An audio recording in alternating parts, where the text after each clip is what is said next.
on a sollicité 3 personnes qui représentent 3 attitudes différentes. Vous savez que selon Albert Hirschman, quand on n'est pas content de quelque chose, il y a 3 solutions possibles. L'exit, on se sauve. Voice, on proteste, on manifeste. Loyalty, c'est-à-dire on essaye de s'arranger en restant fidèle et loyal à la règle. Nous avons invité donc en premier lieu Anne de Rugy, que je remercie chaleureusement parce que je sais qu'elle est super occupée, et donc, qui est sociologue, qui enseigne à l'université de Paris-Créteil et qui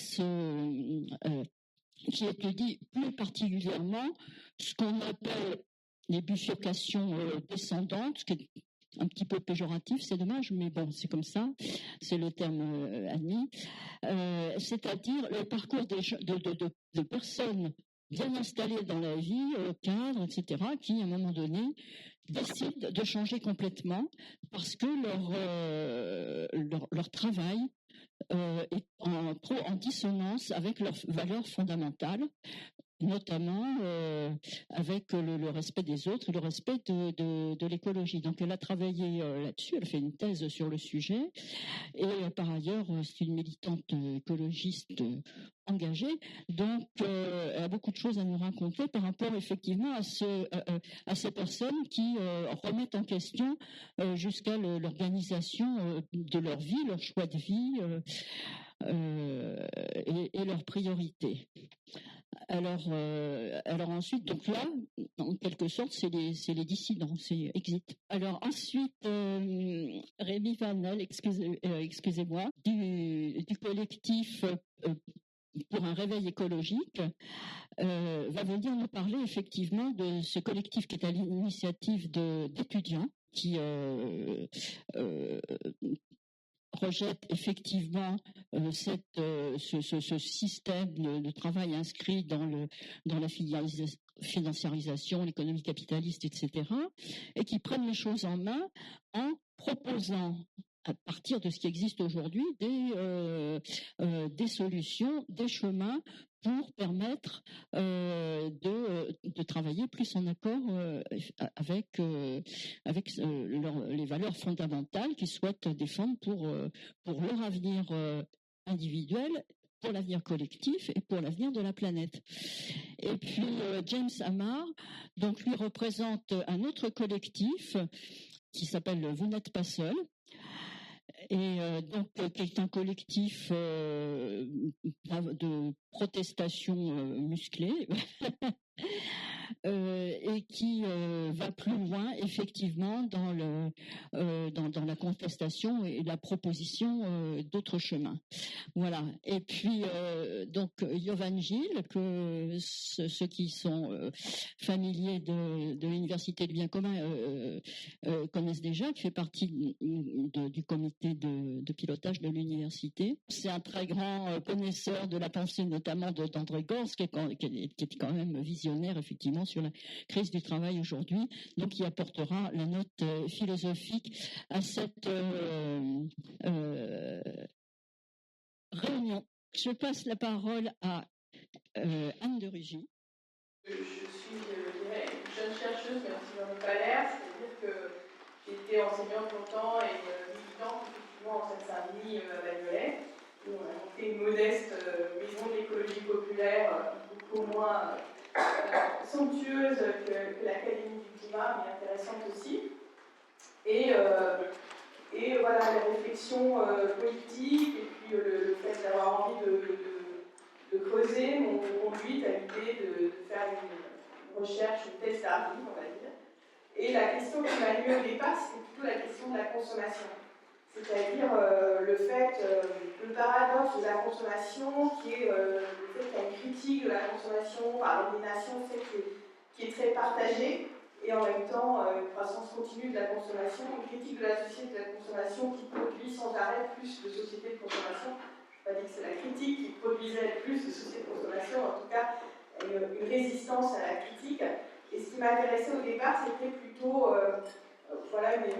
je cherchais à trouver des expériences ordinaires de réduction de la consommation volontaire ou intentionnelle, en tout cas définies comme telles, et pas forcément des militants, parce que d'abord j'étais pas mal dans le milieu militant, et puis pour avoir plus du côté de l'expérience et pratique, et pas forcément tout de suite du côté des discours.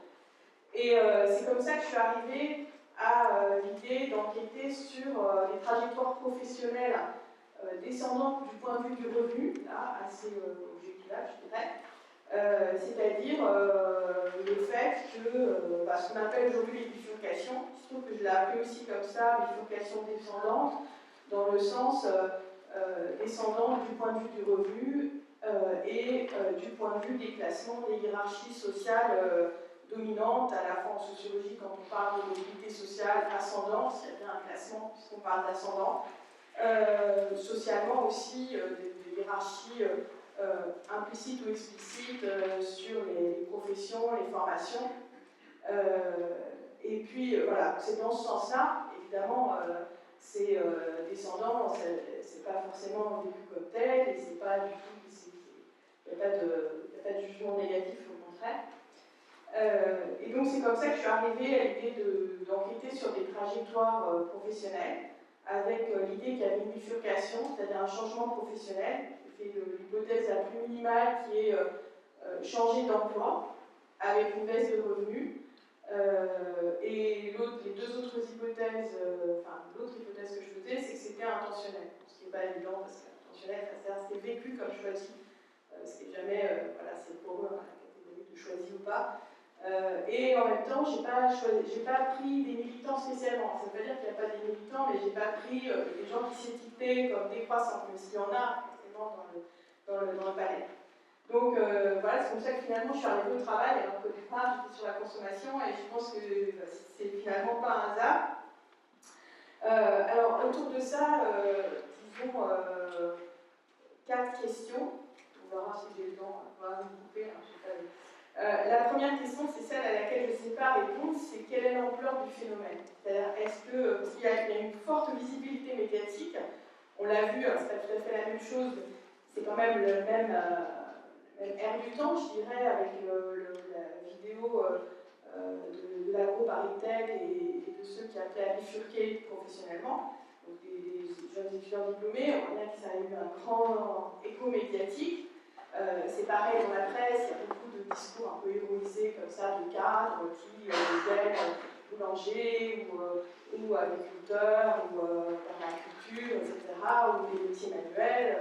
Mais finalement, la question qu'on peut se poser, c'est est-ce que c'est vraiment représentatif, ce que c'est beaucoup. Alors, je n'ai pas la réponse à ça, parce que d'abord, ce n'est pas mon enquête, et que vraiment, je n'arrive pas à trouver il n'y a pas encore vraiment des statistiques, parce qu'on est quand même toujours dans la représentation de l'ascension sociale, de l'idéal d'ascension sociale, et donc on va être dans la mesure d'un déclassement, mais plutôt intergénérationnel, c'est vraiment compliqué. Alors ce qu'on peut dire, c'est que déjà les bifurcations professionnelles, de manière générale, elles ne concernent pas principalement les cadres, elles concernent plutôt les emplois les moins qualifiés, où pour des questions de santé, pour des questions de chômage, pour des questions de précarité, il y aura beaucoup plus de changements professionnels que chez les cadres qui, bien installés, ne bifurquent pas tellement. Et ensuite, en revanche, si on parle de reconversion, là aussi il n'y a vraiment pas de statistiques en fait, mais si on parle de reconversion, là ce sera plus un vocabulaire qui va être, disons, celui des cadres, et avec toutes les agences autour qui font un peu leur commerce aussi autour de ça. Et du coup, il y a le terme de reconversion, là, dans les enquêtes, il y a plutôt un peu plus de cadres, mais en fait, ça concerne tout le monde. Mais c'est pas, là-dedans, on ne peut pas savoir si c'est volontaire ou pas, si c'est suite au chômage ou pas, c'est pas, la statistique ne dit pas grand-chose, et on arrive à des statistiques autour de 20%, mais c'est vraiment pas très significatif de gens qui changeraient de métier. Et ça ne veut pas forcément dire pour gagner moins, en fait. Vous pouvez changer de métier pour gagner plus, donc c'est vraiment difficile de mesurer. Donc l'ampleur, c'est vraiment difficile à dire, ça c'est la première chose. Et sans doute qu'il y a un peu un grossissement aussi, en tout cas médiatique, qui fait que c'est peut-être plus représenté dans les médias que dans la réalité. C'est-à-dire dans la réalité, quand même, on ne fait pas HEC pour à la fin finir boulanger. Il y a quand même une course sociale qui reste la course à l'argent, à la consommation. Ensuite, la deuxième chose, c'est quelle forme ça prend. Donc, Alors là, je vais plus parler dans l'échantillon, j'avais des trajectoires de personnes qui n'étaient pas cadres, mais je vais plus parler des cadres parce que ça homogénise un peu plus. Alors, mais c'est les mêmes trajectoires. Donc, quelle forme ça prend, quelle trajectoire ça prend, comment se fait le déclic, etc. Là, il y a en général des étapes assez communes, en fait, à travers toutes les trajectoires. C'est-à-dire qu'on va avoir plutôt au départ une réussite sociale en termes classiques de revenus, d'adéquation entre la formation et le poste, de croissance. Là, j'ai pris des gens qui avaient déjà une carrière derrière eux, donc de croissance. Et puis à un moment donné, une déception. Et c'est là qu'intervient à la fois l'écologie, mais plus largement les valeurs sociales, puis une déception face au travail aussi. Une déception face à cette réussite, et c'est plutôt la déception qui produit la bifurcation, alors que, par exemple, dans les années 70, chez Bourdieu, alors je ne sais pas s'il avait raison, mais ce qu'il voyait dans les potiers, néo-artisans, etc., il voyait plutôt l'effet d'une déception par rapport à des espérances non obtenues, c'est-à-dire finalement c'était des bourgeois qui avaient raté leurs études, c'est le terme qu'ils utilisent, et qui se recyclaient dans des professions qui avaient une certaine aura et dans lesquelles ils utilisaient leurs compétences sociales, etc. Et là, c'est plutôt quand même le fait d'être arrivé qui déçoit. Et ensuite, alors qu'est-ce qu'elles vont être les déclics? Les déclics, ce sera, là aussi, c'est vraiment presque toujours les mêmes, soit des éléments familiaux dans la trajectoire, soit positifs, soit négatifs. Négatif serait un deuil, une maladie, quelque chose qui crée une rupture dans la trajectoire, soit quelque chose de positif, une rencontre, des enfants, enfin, quelque chose qui est vécu plutôt comme heureux, soit quelque chose autour du travail, donc là, des conflits aigus au travail, un burn-out, ou quelque chose, une rupture autour du travail, soit une autre forme de rupture qui est aussi dans d'autres enquêtes, le voyage de longue durée, la prise de distance, la découverte d'autres sociétés, d'autres formes de consommation, et qui produisent une forme de déclic. Et c'est ça qui conduit à un désir de bifurcation et à la réalisation. Et les emplois quittés, c'est exactement l'introduction, c'est-à-dire les emplois presque tous dans la grande entreprise privée. Là, on parle des cadres, c'est aussi pour les autres postes. Et une déception, alors je dirais une triple déception par rapport à ces emplois. D'abord, dans le contenu du travail, le contenu et les conditions de travail. C'est-à-dire le fait que le contenu, finalement, ne tient pas ses promesses, que c'est utilisé, que c'est bureaucratique, etc. Donc une déception vraiment sur la nature du travail. Une autre forme de déception, si on peut dire, ou en tout cas analyse, qui est sur la question de l'utilité sociale du travail. L'idée que, effectivement, l'emploi est perçu comme inutile, voire nuisible. Et puis, la troisième chose, c'est la question de la cohérence éthique. C'est assez proche de l'utilité sociale, mais c'est l'idée qu'il y a une dissonance forte entre le reste de l'existence et le travail, ou les aspirations politiques et le travail. Par exemple, voilà, c'est quelqu'un qui dit, voilà, moi je construis ma maison en bas, et puis de l'autre côté, je vais déverser, en travaillant à la logistique, je sais qu'on va déverser des pollutions dans les champs. Enfin, donc, cette personne disait, je suis trop témoin, en fait. Donc, être trop témoin de pratiques que l'on désapprouve et qui sont voilà, en dissonance morale. Et ce qui produit ensuite, donc l'investissement d'autres professions, là aussi c'est assez classique, ce sera les professions en rapport direct avec l'écologie, donc tout ce qui sera production alimentaire, vente alimentaire, produits bio, locaux, etc. Toutes les professions du relationnel, donc y compris enseignants, et là, coach en tout genre, conseiller, etc. Et puis, les professions de l'artisanat et du commerce aussi, assez proches, enfin, tout ça est assez poreux comme catégorie, hein. Et puis des professions de l'art, art et artisanat. Donc l'idée que ces professions vont être justement, sont perçues comme étant plus utiles parce qu'on voit l'utilité. Et vraiment l'idée que ça incarne l'utilité. Beaucoup vont dire, moi quand j'explique à mes enfants, avant je ne savais pas quoi dire à mes enfants sur ce que je faisais, maintenant voilà, je suis boulanger, ça a un sens. Ou je suis prof, c'est vrai que c'est assez immédiatement perceptible. Donc il y en a, voilà, là aussi, je ne l'ai pas dit tout à l'heure, mais il y a pas mal vers l'enseignement, vers l'enseignement dans les écoles aussi. Et puis, donc l'utilité sociale, la question de l'éthique aussi, de retrouver une cohérence avec ses propres valeurs. Et puis, oui, un travail, l'idée qu'un travail qui a du sens, c'est un travail dans lequel on peut déployer ses qualités, apprendre, d'où l'idée d'un nouveau métier, donc apprentissage, enrichissement de soi, etc. Donc c'est ça qui fait en quelque sorte le sens. Et donc souvent, c'est beaucoup des emplois autour de l'auto-entrepreneuriat, la petite entreprise, donc l'autonomie, la sortie du salarié, ça comme ça. Et là, voilà, l'idée qu'on va retrouver un travail vivant. Et derrière ça, moi, je perçois une critique qui n'est pas verbalisée forcément, enfin qui n'est pas en tout cas théorisée, politisée, mais qui est une critique de la définition économique de l'emploi, du travail, qui est une critique de l'utilité, en tout cas de la mesure du travail par la productivité, tous les discours derrière et les modèles économiques, même c'est la productivité marginale du travail, c'est ça le salaire, etc. Et donc l'idée que, qui là, pour le coup, fait son chemin beaucoup plus largement, même sans bifurcation, que le travail, c'est une question clé, et c'est une question clé aussi dans la critique de la société et du système économique. Je ne sais pas si j'ai encore un peu de temps. Bon, alors si j'ai encore un peu de temps. Donc ça, c'est pour le travail. Ensuite, la question ma question de départ vous revient, j'ai envie de dire, troisième question, quelle est la consommation dans tout ça? Alors là, c'est aussi intéressant, et peut-être que ça va dans le sens des communs. C'est le fait que tout ça n'est possible parce qu'il y a une sécurisation haute, je dirais, de la consommation jugée décente, jugée minimale.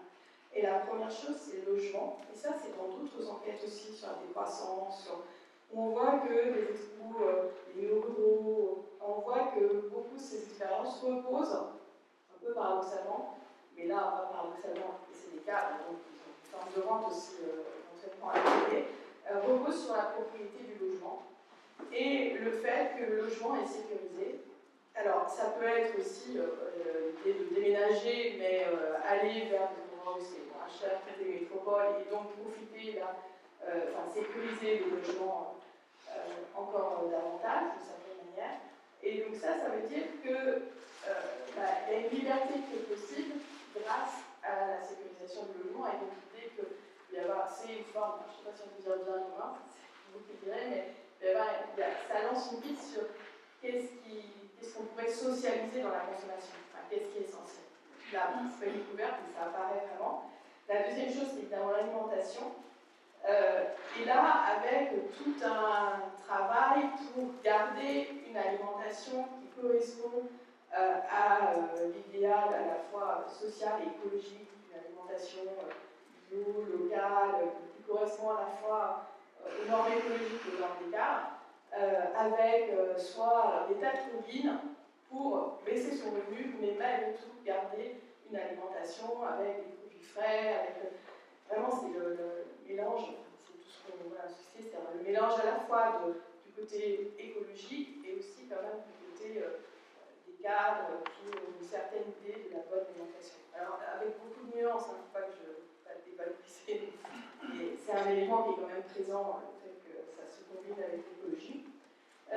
Et ensuite, quand ces deux éléments sont sécurisés, ça permet de baisser beaucoup la consommation marchande sur tout ce qui était la consommation de cadre, les vêtements, les vacances, les voyages, les déplacements, la culture un petit peu, et de maintenir des consommations culturelles gratuites ou des loisirs gratuits, si c'est déplacements dans la nature, etc.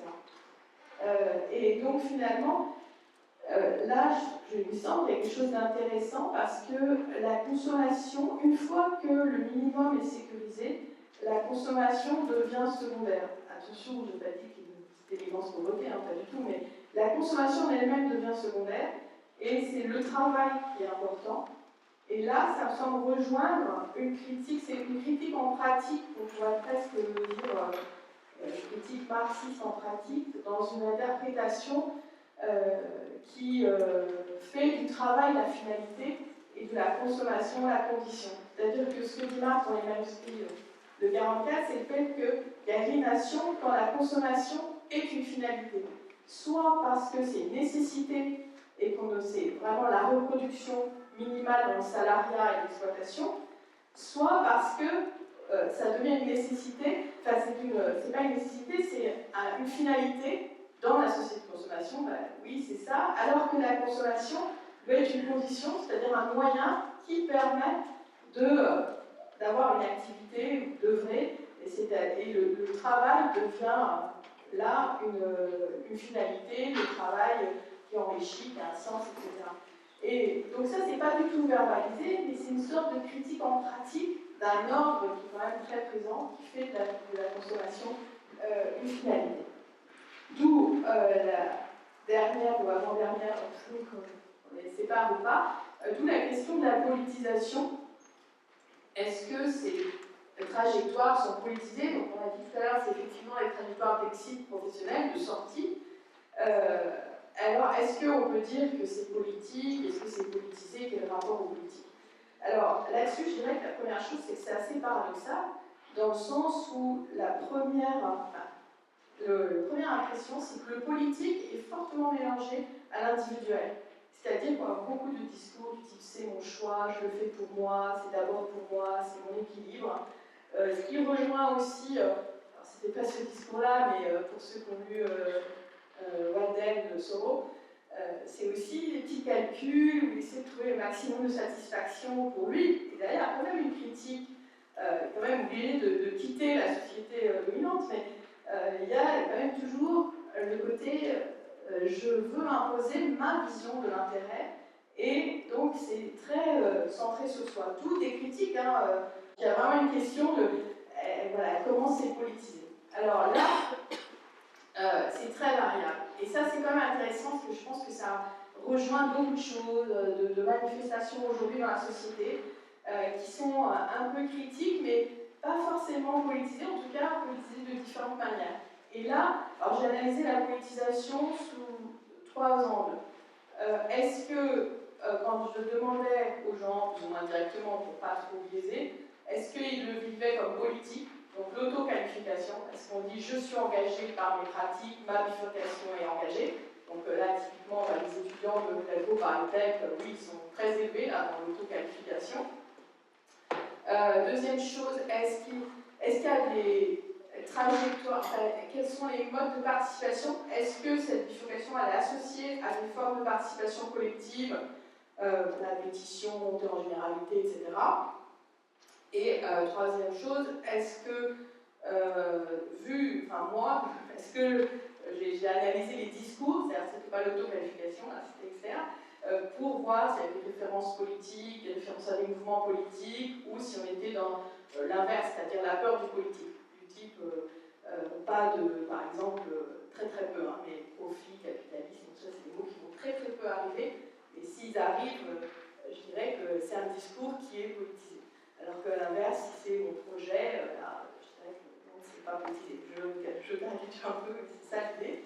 Et avec ça, on voit qu'il y a un pôle que j'appellerais les professionnels engagés, donc qui sont surtout sur un discours centré sur les valeurs, et avec très peu de montée en généralité, avec très peu l'idée qu'il faut que tout le monde fasse pareil, un petit peu, parce que tout le monde a quand même l'idée qu'il faudrait que tout le monde fasse pareil, mais il n'y a pas l'idée de... Il y a une sorte de crainte d'être prosélyte, tout ça, donc une sorte de... pas trop de... et pas de participation à des mouvements collectifs. Et puis de l'autre côté, je les appellerais les militants existentiels, ceux qui justement voient dans la politisation du moindre geste, donc l'idée que l'individuel est politique, ce qu'on fait un sens, et donc on va là monter voilà, l'idée qu'il y a de nouvelles formes d'engagement par les pratiques, etc. Puis entre les deux, il y a tout un continuum. C'est ça qui est intéressant, c'est qu'en fait, il n'y a pas de rupture. Enfin, il y a des passages, il y a le fait de... Je suis d'accord, il y a des passages qui font que, par exemple, le fait de devenir commerçant en biocoop quand on était cadre, finalement, alors il y a le discours des commerçants engagés, puis finalement il va y avoir un engagement sur la commune, et puis un engagement pour essayer d'avoir une cantine végétarienne dans la commune, etc. Donc il y a une forme de politisation par les pratiques, mais elle n'est pas générale. Et alors du coup, la conclusion de la dernière chose, donc voilà, c'est pas et pour moi, ce qui est important, c'est que c'est un continuum, donc il n'y a pas une opposition, il y a des passages. Et la dernière chose, donc c'était pour Exit, Voice, tout ça, je ne sais pas si j'ai le temps, 2 minutes, je vais y arriver. Je réfléchis. Ah oui, voilà. Pour conclure, oui. Est-ce que c'est politique, tout ça, quel est le lien avec la politique institutionnelle? Parce qu'on est dans le faire, là. Donc, est-ce que finalement, est-ce que c'est une alternative à d'autres formes politiques, etc.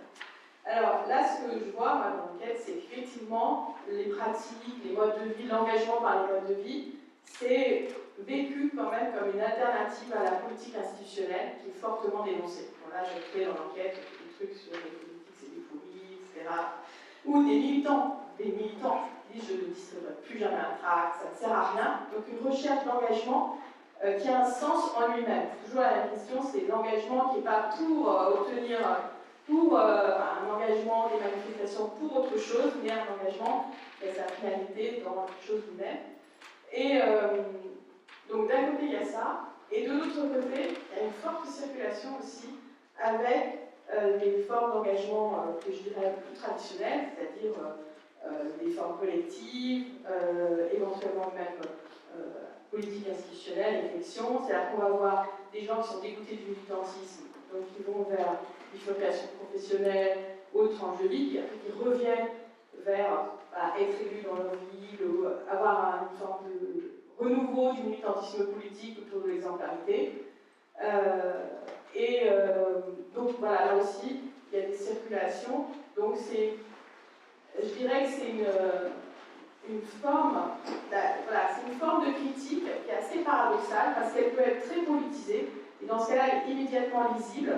Mais elle peut être aussi assez faiblement politisée et dans ce cas-là, Exit sans Voice, justement, c'est vrai que les faits parlent, mais ça reste ambigu dans le langage. Merci beaucoup, bonjour à toutes et à tous. Donc, moi je m'appelle Emmanuel, je suis membre du collectif pour un réveil écologique. Personnellement, j'ai une formation d'ingénieur, plutôt dans l'énergie et l'industrie. Et aujourd'hui, je travaille dans la fonction publique, donc pour dire d'où je parle. Et donc, le collectif pour un réveil écologique est né en septembre 2018, donc ça fait déjà un petit moment qu'on existe maintenant. Et donc, il est né d'un manifeste du même nom. Il n'avait pas forcément vocation à créer un collectif en tant que tel, mais qui a été écrit par un élève de grandes écoles, en particulier du Plateau Saclay, et qui a été signé par plus de 30 000 étudiants et étudiantes assez rapidement, en quelques semaines ou quelques mois. Et donc ce manifeste, il disait deux grandes choses principalement. Il disait qu'on ne souhaitait plus aller travailler pour des entreprises ou des employeurs qui ne prenaient pas sérieusement en compte la question écologique. Et deuxième volet, c'est qu'on souhaitait être formé correctement à la bonne compréhension des enjeux socio-écologiques et également à la montée en compétences pour répondre aux enjeux dans notre futur métier, quel que soit le secteur en question. Donc à partir de là, en fait, ça a fait pas mal de bruit parce que voilà, on est des étudiants de grande école, donc beaucoup CSP+, qui avaient la chance de devenir cadre pour la plupart du temps dans des grandes entreprises, dans le monde financier, etc. Et très vite, en fait, ça a fait du bruit auprès de ces acteurs-là en particulier. Donc on a été amené à rencontrer pas mal de grandes entreprises qui voulaient recruter des gens qui sortaient de grandes écoles et qui d'un coup voyaient qu'ils ne voulaient plus venir, donc ça leur posait des soucis d'un point de vue RH très concret. Et donc à partir de ça, on a construit un collectif pour construire un discours aussi, pouvoir répondre aux discours que ces entreprises pouvaient nous tenir. Et parallèlement à ça, le deuxième grand pilier, c'était l'aspect enseignement supérieur, grandes écoles, universités. Et c'est de la même façon, on a construit ce collectif pour construire des plaidoyers derrière et demander des choses très concrètes pour derrière, on a fait du chantage à l'emploi en quelque sorte, et derrière changer de façon très concrète le programme des grandes écoles et de comment on est formé à ces enjeux-là. Donc aujourd'hui, le collectif, il y a à peu près une cinquantaine de personnes, dont une trentaine très actifs. On a plusieurs pôles, donc les pôles principaux sont le pôle employeur et le pôle enseignement. Donc on travaille sur toutes ces facettes-là, et puis petit à petit, on développe différents projets, différents matériaux qui, on l'espère, sont utiles aux gens qui les utilisent.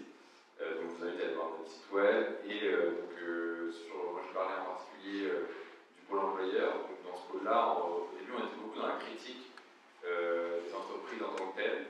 Et puis depuis maintenant 1 an et demi, 2 ans, en fait, on s'est vraiment intéressé à la question de l'emploi en tant que tel. Donc à force d'avoir des échanges avec des étudiants et des étudiantes, quel que soit le niveau ou quel que soit le type de formation, et de l'autre côté des échanges avec les entreprises, on s'est rendu compte qu'il y avait deux problèmes. Donc il y avait plein d'entreprises qui avaient un modèle ou une activité qui était relativement compatible avec la transition écologique, donc voilà, qu'ils soient développeurs d'énergie renouvelable, qui travaillent dans la formation, aux enjeux écologiques par exemple et autres. Et de l'autre côté, donc, ces étudiants qui, comme nous-mêmes, comme moi par exemple, en premier lieu, on se pose la question de dans quel secteur on va aller travailler, dans quel type d'entreprise, chez quel type d'employeur on va aller travailler. Et on n'avait pas forcément la réponse, parce qu'à part se dire on va aller développer des énergies renouvelables, planter des éoliennes et des photovoltaïques, on sait que globalement ça allait à peu près dans le bon sens. Mais au-delà de ça, c'était un peu compliqué de savoir vraiment quelles étaient les activités et les secteurs qui étaient en phase avec ces enjeux-là.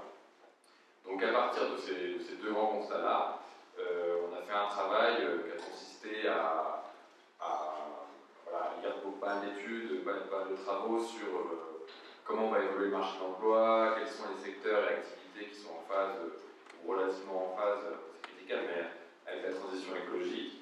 Et en fait, à partir de ça, on s'est posé deux questions pour essayer d'objectiver les secteurs et les activités qui étaient en phase avec la transition socio-écologique. Et ces deux critères, ça a été le besoin croissant en emploi à l'avenir et ou le besoin de nouvelles compétences dans ces secteurs-là. Et donc à partir de ça, on a créé 16 chantiers de la transition sociale et écologique. Donc ça va du développement des énergies renouvelables en passant à la gouvernance et la démocratie par la santé, etc. Le report ferroviaire, la transformation industrielle, je ne vais pas tous les faire, je vais les faire tous en tête. Et en fait, ça s'est matérialisé dans un site web qui s'appelle Pour l'emploi de demain. Donc le projet initialement il s'appelle Pour l'emploi de demain, et le site on l'a appelé du même nom.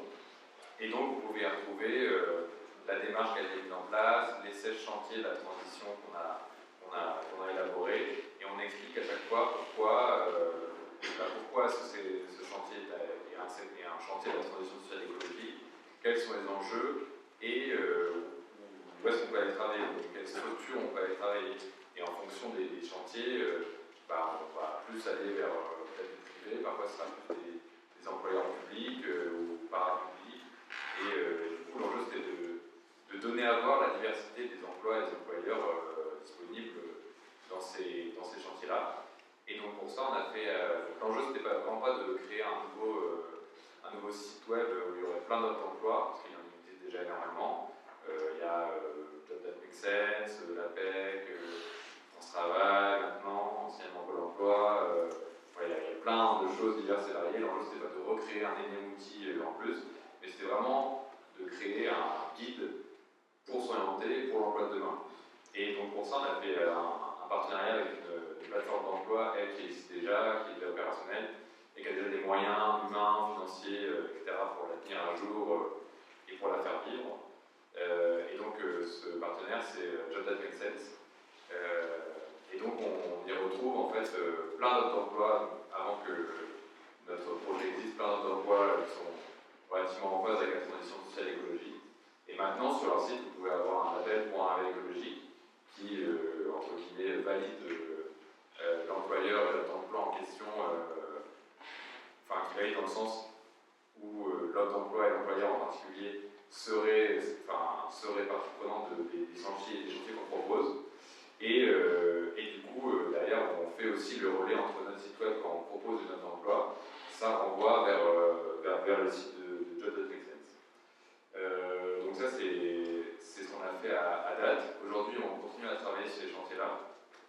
Donc il y a différentes personnes qui coordonnent chaque chantier pour approfondir les problématiques, comprendre mieux quels sont les enjeux et aussi découvrir des nouveaux employeurs en particulier parce qu'on vise surtout des petits acteurs parce qu'on estime que les grosses entreprises ou l'État par exemple qui a un gros employeur aussi ont des capacités et des moyens pour faire de la publicité pour leurs emplois, pour avoir faire de la communication sur leurs besoins RH, etc.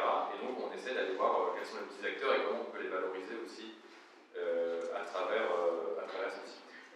Donc ça c'est un des chantiers sur lesquels on travaille à la suite de ce projet-là. Et ensuite l'enjeu également de ce projet-là, de ce cadre de pensée en quelque sorte qui est proposé à travers les 16 chantiers de la transition sociale et écologique qu'on propose, c'est comment on peut le diffuser et faire en sorte que ce soit une grille d'analyse pour demain essayer de vraiment rentrer la plupart des employeurs dans ces chantiers-là et aussi forcément en exclure aussi. Montrer qu'il y a plein d'entreprises et plein d'employeurs qui demain ne vont plus recruter. C'est des gens, par exemple, dans le secteur automobile, on voit de plus en plus d'employeurs fermer leurs portes parce que voilà, le fait qu'avec la voiture électrique, on va produire in fine moins de voitures a priori. Et bien derrière, en fait, et puis dans tous les cas, c'est moins intensif en emploi, et bien derrière, en fait, ça fait qu'il y a pas mal d'entreprises sous-traitantes des grandeurs d'ordre qu'on connaît, type Peugeot, Stellantis, Renault, etc., qui au fur et à mesure ferment. Et donc l'enjeu, c'est de dire, pour avoir un emploi qui a du sens, qui soit durable dans le temps et qui soit relativement utile, on espère, à la transition sociale et écologique, et il faut aller vers ces employeurs-là, que ce soit nous en début de carrière en tant que jeunes qui sont encore en études ou en début de carrière, ou même pour des personnes qui vont aller se réorienter.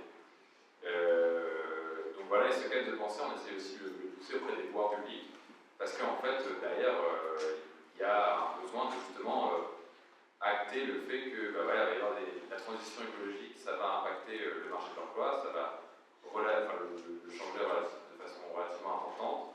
Et donc derrière, il va y avoir des secteurs et des activités qui vont croître, ou du moins stagner, mais avoir un besoin de nouvelles compétences.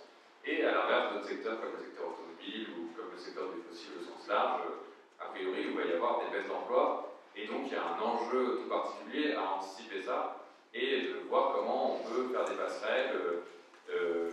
Par exemple, des gens qui travaillent dans des raffineries où a priori il y aurait de moins en moins besoin de raffineries, comment on peut, avec leurs compétences, leur assurer un avenir professionnel qui soit aussi favorable en termes de conditions d'emploi et de conditions de travail en général, et faire ces passerelles, ou alors utiliser ces moments de basculement dans sa vie professionnelle pour justement donner l'opportunité à ces gens-là de se reformer complètement à un autre métier et on l'espère, ce métier sera inclus dans l'un de ces 16 chantiers. Voilà. Donc aujourd'hui, c'est le travail qu'on mène auprès des pouvoirs publics et on pense que c'est particulièrement important parce que en fait, aujourd'hui, on pense l'écologie énormément en termes de flux financiers ou de technologie, par exemple. Mais on pense aussi qu'il y a un énorme enjeu à penser cette transition en termes d'emploi et donc pas seulement d'un point de vue, je dirais, statistique, enfin, dire, bah, voilà, il y aura X emplois dans tel secteur, demain il y en aura X dans tel autre, mais aussi en termes de comment on accompagne ces gens-là et comment aussi on essaye de, on s'assure d'ailleurs que ces transitions ne sont pas une régression du point de vue des droits des travailleurs. Par exemple, voilà, les conventions collectives dans le secteur du pétrole, ou par exemple, un autre exemple, c'est les cheminots. Les conventions collectives sont relativement avantageuses par rapport à d'autres secteurs. Et si on pense aux gens qui travaillent dans la raffinerie, si demain, le meilleur exemple, ce serait les personnes qui travaillent dans l'offshore, dans le pétrole, dans le gaz, qui demain, en fait, auront à peu près les mêmes métiers a priori et les mêmes compétences à mettre en œuvre dans l'éolien offshore. Et ben, comment on s'assure que quand ils vont faire cette transition entre deux secteurs distincts, même si c'est le même métier, même si c'est à peu près les mêmes compétences, et ben, comment on s'assure qu'on ne régresse pas du point de vue des gains sociaux que ces personnes ont engrangés depuis des années, et comment peut-être on améliore même au moment de cette transition, ces droits-là. Et donc là, par rapport à cet enjeu-là, c'est difficile de nous-mêmes de faire évoluer cette question-là, mais on pense que l'acteur qui peut être le plus pertinent pour ça, c'est les syndicats. Et donc, depuis un moment, on travaille avec eux, donc avec les principaux grands syndicats et les autres qui sont naissants, comme le Printemps écologique. Après, dans les syndicats qui on travaille, on travaille avec la CGT, on travaille avec la CFDT. Et l'enjeu, c'est de savoir comment on engrange, enfin, on met en œuvre un rapport de force pour que ces transitions du marché de l'emploi elles soient favorables aux travailleurs et aux travailleuses des différents secteurs. Et donc, pour conclure rapidement, l'enjeu pour nous, je le disais déjà il y a quelques minutes, mais l'enjeu pour nous, c'est de penser la transition en termes d'emploi également, et d'avoir toujours cette perspective du dialogue emploi-écologie, et de qu'est-ce que, par exemple, dans le chauffage, passer d'un chauffage au gaz à un chauffage électrifié avec des pompes à chaleur, qu'est-ce que ça induit en termes d'emploi, et qui ça impacte, et comment on préserve les conditions d'emploi et les conditions de travail des uns et des autres. Est-ce que vous travaillez également sur la façon de travailler, c'est-à-dire les formes de gouvernance des entreprises, entre autres? On y travaille un peu indirectement avec les syndicats quand on incite les gens à se questionner sur leur emploi, sur l'avenir de leur emploi, et de comment s'engager dans un dialogue ou d'ailleurs un rapport de force avec leur direction, soit par exemple, pour aller plus loin que ça, avec la logique CGT, donc la partie cadre de la CGT, on a sorti un outil qui s'appelle le radar travail environnement, qui permet à n'importe qui dans son entreprise, syndiqué ou pas, de la CGT ou pas, de récupérer auprès de cette direction des données pour analyser la stratégie de son entreprise et derrière construire des revendications pour faire évoluer l'activité de l'entreprise, ou alors aller plus loin et peut-être à terme voir comment on met en œuvre vraiment une décroissance d'une activité et comment on fait des passerelles avec d'autres secteurs. Et donc on travaille surtout sur l'aspect gouvernance là-dessus, sur le fait que tous les salariés ont des instances où ils peuvent dialoguer avec la direction pour faire avancer ces sujets-là. Et en fait, il y en a qui le font en dehors du cadre syndical, et on l'a vu, par exemple, il y a pas mal de collectifs dans les entreprises qui sont créés. Mais en fait, à un moment, quand on est trop radical par rapport à la politique générale de l'entreprise, si on n'est pas protégé par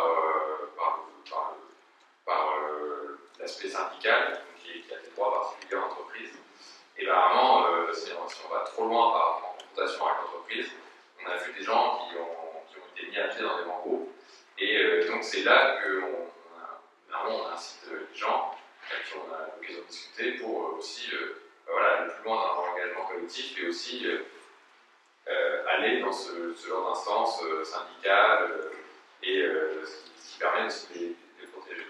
Mais ça, c'est pour l'entreprise privée et la fonction publique. Mais après, on pourrait aller aussi discuter, vous en avez parlé un peu, mais de tout poste de gouvernance type coopérative et tout. Mais ça, là-dessus, on ne travaille pas directement. Oui, parce que la crise de l'emploi, c'est quand même aussi beaucoup lié à la façon dont on fait travailler les gens, qui font qu'ils perdent complètement le sens du travail. Et que toutes les enquêtes montrent que ce qu'on recherche, c'est pas, en premier lieu, c'est pas le chèque à la fin du mois, c'est donner vraiment du sens à son travail. Et peut-être c'est quelque chose que vous creusez un petit peu plus dans votre collectif, vous n'êtes pas seul. Je réagis rapidement par rapport à cette question de ce qu'on cherche ces chèques à la fin du mois. Bon, c'est pas des études statistiques c'est pas des études statistiques comme vous pouvez le dire à biologie, et justement pour apprendre les sondages pour les études, mais il y a quand même pas mal de gens dans les grandes écoles qui mettent comme première préoccupation, c'est selon Challenge, je crois, qui mettent comme première préoccupation pour un emploi à la sortie de l'école, la rémunération avant le sens. Donc c'est quand même quelque chose qui fait son petit chemin, mais il y a encore du chemin à faire. Si je peux me permettre une petite... Alors, toujours les mots sont un peu piégeux parce que c'est vrai, par exemple, il y a une étude récente de l'IFOP avec la Fondation Jean Jaurès sur où on en est de la prépondérance du travail. Alors si la question est posée, quelle importance ça pour vous le travail? Oui, mais l'importance, ça n'importe pas à tout le monde de la même manière. De quoi on parle? C'est comme la valeur travail, on en a parlé à l'époque des années 2005-2006. J'ai toujours dit, la valeur travail, elle ne vaut pas de la même manière pour tout le monde. Hein? Il y a des gens qui vont dire, je ne sais pas, l'importance du travail, le travail a de moins en moins d'importance dans mon existence, peut-être parce que je vais bifurquer, je vais déserter, je vais me reconvertir. D'autres vont dire qu'effectivement, ils vont faire prévaloir les loisirs, le temps loisir sur le temps ouvré. D'autres vont dire qu'effectivement, le travail est très important parce qu'il y a une subordination aux contraintes matérielles qui fait que cette importance est vitale pour eux, donc ils n'ont pas le choix, d'autres choix que tu lui apporter une importance. Mais c'est vrai que de manière générale, dans les études qui sont faites, il y en a plusieurs, la rétribution salariale en tant que premier critère du fait d'occuper ou pas un emploi est seconde par rapport à d'autres préoccupations, notamment qui tiennent lieu, on aura l'occasion de revenir, de la réalisation, d'avoir une forme d'expression de soi dans un cadre de travail qui soit plus ou moins contraignant. Ce qu'on voit, c'est que la question du sens, et en particulier du sens relatif à la crise écologique, c'est devenu un des choix, un des critères de choix des jeunes aujourd'hui.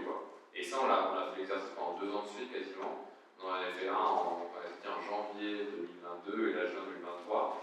Et on voyait qu'on était passé, je crois, de 70% de critères d'importance à plus de 80% de critères d'importance. Et on voit que déjà en l'espace d'une année, ça a augmenté. Et donc que ce critère-là, il se confirme. C'est pas juste une année, on a eu de la chance et c'est un critère important. Juste, c'est sûr, aujourd'hui, pour les jeunes en général, que ce soit des classes supérieures, des CSP+, ou pas, c'est un critère de choix. Ce qui est intéressant, c'est que on va voir si ce que vous allez nous dire, ça va nous permettre ou pas de confirmer que c'est au bout d'une certaine expérience du travail qu'on décide finalement de travailler autrement, ou comment est-ce qu'on aborde effectivement le monde du travail quand on y entre. Donc je passe la parole. Je suis James Samar, et aujourd'hui je parle en mon nom et je parle aussi au nom du collectif Vous n'êtes pas seul. On part du constat qu'on vit dans un désastre social et économique et écologique, ça je ne vous apprends rien, et qui marquera profondément nos avenirs, en particulier à nous. Je pense à Rémi et moi ici, il y a plein de gens qui sont dans cette assistance.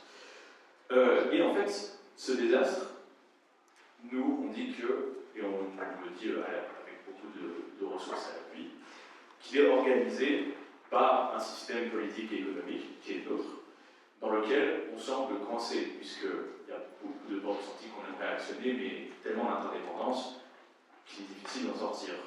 Et on n'est pas seul, on appelle ce système, c'est un mot que j'utilise plutôt souvent, capitalisme industriel. Voilà. Donc notre constat, c'est que la sortie de ce système, elle ne peut pas se faire totalement de l'intérieur. La résistance au capitalisme industriel, elle passera par la désertion de ces élites et par leur organisation collective pour jeter de nouvelles bases. Ça, c'est notre constat et ce qu'on promeut à Venette la Seule. Donc je vais expliquer ce que ça veut dire concrètement, très concrètement, qu'est-ce qu'on fait, chacun de nous. Et pour commencer par quelque chose de concret, je vais parler de mon histoire. Voilà, certaines personnes en sont peut-être au courant. Parce que voilà, j'ai médiatisé à la suite de ce que j'ai fait.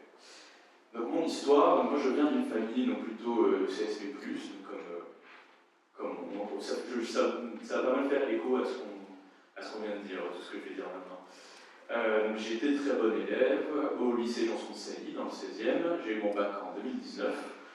Et ensuite, je voulais faire des maths, donc j'ai fait MPSI, MP étoile au lycée Louis-le-Grand, donc Mathsup, Mathsp pour la génération précédente. Parce que j'aimais les maths. À la suite de ça, comme les élèves, comme tout élève moyen de Louis-le-Grand en MP étoile, je suis rentré à Centrale Supélec en 2021. Oui, ça fait bizarre parce que dans ces prépas-là, c'est quand on est moyen qu'on rentre à Centrale Supélec. Centrale Supélec, je crois, la deuxième école d'ingénieurs de France, il me semble. Bon, et globalement, en fait, dans le milieu où j'étais, dans le milieu des prépas ingé, etc., on fait comprendre, et on comprend assez vite que Centrale Supélec, c'est associé à un prestige, et ça ne se refuse pas. Donc moi, je n'étais pas forcément très convaincu par le projet au départ, mais bon, j'y suis allé parce que j'ai été admis. On va essayer, on va voir ce qui se passe. J'ai été admis en 2021. Et arrivé à Centrale Supélec, je me suis rendu compte que, en dehors des amitiés que j'ai pu contracter, du milieu associatif dans lequel j'ai pu m'épanouir, ça ne m'intéressait pas. Donc ça ne m'intéressait pas déjà. Et beaucoup de choses qu'on voyait à Centrale Supélec me semblaient venir vraiment d'un autre temps. Donc pour vous donner quelques exemples, certes, il y a des cours, des conférences très intéressantes sur le climat, la biodiversité, et on peut, avec un petit peu de recherche complémentaire, prendre la mesure de la catastrophe. Ok. Mais on se rend aussi compte qu'on fait davantage partie, à mon avis, du problème que de la solution. Donc on est soumis à un culte de l'innovation qui se questionne assez peu, finalement, sur le système qui l'encadre, etc. On est soumis aussi à des cours d'économie qui sont relativement orthodoxes, libéraux. On est pris dans la logique managériale du cadre, que moi j'ai tendance à appeler aujourd'hui gestionnaire du désastre, malheureusement. Bref, tout un panel de disciplines qui font qu'on a le statu quo, on fait rien, mais on repart un peu en mer, par-ci par-là. Bref, une logique d'un autre temps. Mais c'est pas si surprenant finalement de la part d'une école qui a été créée davantage au service de l'industrie et du productivisme qu'au service de la science et du bien commun. C'est pour ça qu'on est là aujourd'hui. Donc, en avril 2022, il y a eu le discours des agros. Voilà, donc pas mal de gens sont au courant, je pense, donc des personnes qui ont refusé, après leur diplôme, de servir le système, et donc de bifurquer, et qui ont adopté la dénomination de bifurcation, puis de désertion. Et quand j'ai lu ça, je me suis dit, bah oui, bien sûr, on va partir du problème, et il y a des gens qui commencent à le dire publiquement, et donc il faut continuer à le dire publiquement. Donc, après une fin de première année qui a été marquée par une grosse dissonance cognitive de ma part et un sentiment d'impuissance certain, j'ai passé ma deuxième année à préparer mon départ de Centrale Supélec. Voilà, j'ai décidé de politiser ce départ-là parce que c'était pas, comme on a pu le dire aujourd'hui, juste un départ à des fins personnelles, juste parce que ça m'intéressait pas. Oui, d'une part ça m'intéressait pas et je voulais partir, mais aussi il y a la dimension de politiser ce départ-là, de faire de ce départ quelque chose qui pose des questions sur la manière dont tout cela est géré. Parce que beaucoup de grandes écoles disent mais nous on ne fait pas de politique. Malheureusement, quand on s'inscrit dans un certain système et qu'on enseigne certaines choses, au profit de certaines industries et de certaines personnes et de certains modes de production, on fait de la politique finalement. Donc j'ai décidé de politiser ce départ et d'émettre des mots sur le mal-être qu'un certain nombre d'étudiants que j'avais rencontrés et moi-même que nous éprouvions. Et donc j'ai publié une lettre ouverte de désertion, de démission plutôt, sur le réseau LinkedIn en août 2023. Elle est sur mon compte LinkedIn si jamais vous la cherchez. Et donc j'en ai fait aussi un appel à la désertion, donc des personnes qui seraient amenées à suivre le tapis rouge qui mène à l'emploi de gestionnaire du désastre. Et donc je suis là devant vous pour parler en tant que membre de Vous n'êtes pas seul. Donc là, je vais envie de vous expliquer un peu qu'est-ce que c'est, Vous n'êtes pas seul. Alors c'est un collectif qui a été créé il y a quelques années à l'initiative d'assez peu de personnes, mais qui commence à prendre de l'ampleur. Et donc c'est une association de déserteurs et de déserteuses et de lanceuses d'alerte. Donc ça s'adresse principalement à des personnes qui sont surdiplômées, des anciens cadres, des personnes qui sont dans des études, et aux employés d'un milieu relativement, on va dire, petit bourgeois.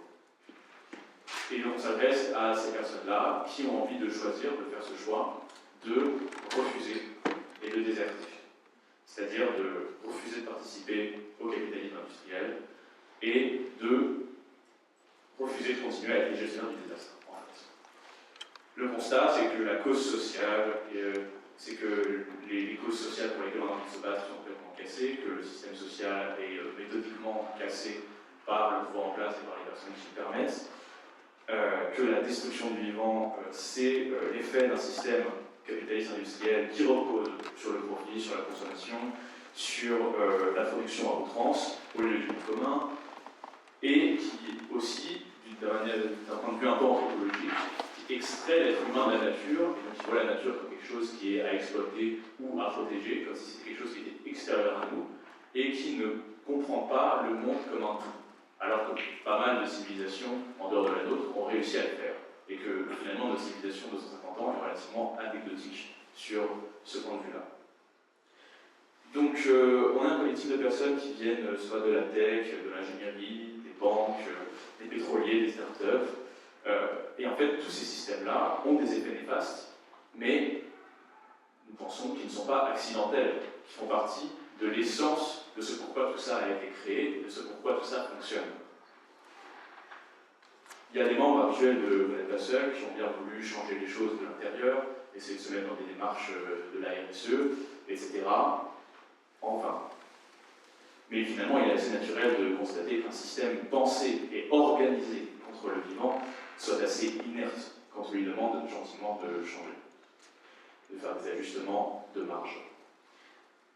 On a tous pris conscience qu'on était un rouage de la destruction de l'humanité, pour le dire de manière un peu forte. Et face à ce constat, donc la question qu'on se pose beaucoup, et que certains se posent, je pense, ici, c'est qu'est-ce qu'on fait concrètement? Et donc nous sommes regroupés et on s'organise autour de 3 grands axes d'action que j'ai détaillés. Le premier axe, c'est le fait de renoncer aux fausses solutions. C'est-à-dire soit avec des personnes qui sont infiltrées, soit avec des personnes qui sont déjà parties des structures néfastes, de documenter l'inertie des multinationales, de l'État, etc., qui est au service de méfaits que le système accomplit. Par exemple, dans les rangs de Vous n'êtes pas seul, on a un ancien analyste financier qui est auteur d'un rapport sur son ex-employeur HSBC. On a aussi un ancien analyste de données, d'un sous-traitant d'Apple, qui a été infiltré puis lanceur d'alerte sur des problèmes, par exemple, de technocratie et de violation de la vie privée chez Apple. On a aussi un ex-ingénieur en cybersécurité qui travaillait pour Total et qui aujourd'hui doit documenter les ressources financières de Total Energy. Et du coup, pour passer à l'action, comment on pourrait cibler ces ressources financières-là qui permettent à Total Energy d'agir quasiment impunément partout sur le globe. On pourra revenir dessus après si vous voulez. Et donc, en plus de ça, dans la stratégie de renoncer aux solutions, il y a faire de la communication, de la contre-propagande, comme on dit, écrire des critiques, tout ça, contre les excuses que se trouve le système pour perdurer. Parce que voilà, un rapport RSE qui propose propose de changer une structure qui a été créée pour nous détruire, bon, je pense que c'est davantage dans l'avantage de l'excuse que de la solution. Le deuxième axe, c'est mettre fin aux destructions en cours. Donc ça, c'est plutôt des actions de soutien politique et d'action politique. Par exemple, on soutient les ZAD. Voilà. On soutient ces petites zones qui sont des territoires d'expérimentation écologique, d'expérimentation démocratique, et qui se structurent au départ souvent contre les projets destructeurs inutiles. Vous avez sûrement entendu parler. On participe aux luttes écologiques et sociales. On fait des ponts avec d'autres organisations, par exemple le soulèvement de la terre. Donc ça, c'est le côté passage à l'offensif du mouvement. Et le troisième axe, c'est restaurer le monde naturel. Donc c'est plutôt un axe pragmatique d'apprendre et de développer des pratiques de subsistance. Parce que quand on sort d'un travail, il faut développer des pratiques pour subsister, pour pouvoir manger, se loger, etc. Et aussi développer des pratiques d'autonomie et de résilience. Il y a certains membres qui ont des bases arrières, c'est-à-dire des endroits, souvent dans des endroits soit périurbains ou ruraux, pour cultiver la terre, pour y vivre, pour échanger et pour organiser les luttes. On a des collectifs amis, par exemple l'atelier paysan, dont nous sommes sociétaires, l'atelier paysan qui peut nous dispenser qui dispense des formations pour se réapproprier des savoirs manuels et pour se réapproprier en fait une existence qui nous a complètement échappé malgré notre surqualification.